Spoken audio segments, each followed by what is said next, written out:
ظہور مہدی کے بغیر کوئی نجات نہیں۔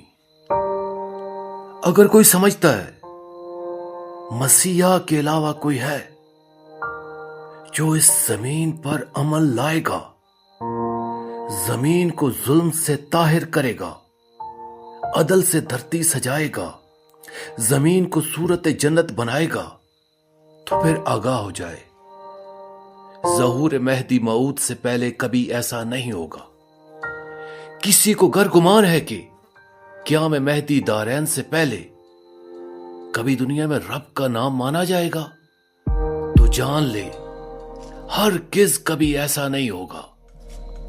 خروج مہدی برحق سے پہلے فتح کا خواب ایک سراب دوپہر ہے اور ننگے پاؤں صحرائے سہارا کا سفر ہے جو کبھی پورا نہیں ہوگا۔ یہ خواب آنکھوں کو تشنا ہی رکھے گا، آنکھیں تھک جائیں گی، تھک کے بند ہو جائیں گی، لیکن دیکھ نہ پائیں گی تعبیریں، اگرچہ جتنی کی جائیں گی تدبیریں، نہ دیں گی ساتھ تقدیریں، نہ کام آئیں گی شمشیریں۔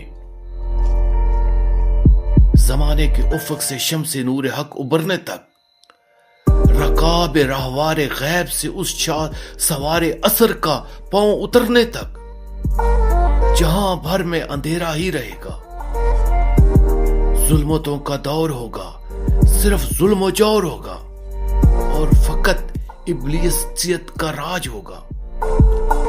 یعنی دنیا میں ہر ایک حاکم کوئی نمرود ہوگا تو کوئی حجاج ہوگا۔ اس زمین کا ایک گوشہ، ہر ایک دل اور ہر ایک ذہن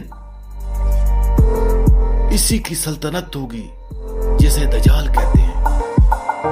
یہ کل یگ ہے اور اس کو کال کہتے ہیں، مگر صرف ایک جگہ ہے کہ جہاں اس کی حکومت بن نہ پائے گی، فقط اس دل میں جس میں نور حق، نور خدا وند علی ہوگا، وہی دل جس کے اندر انتظار مہدی آل نبی ہوگا۔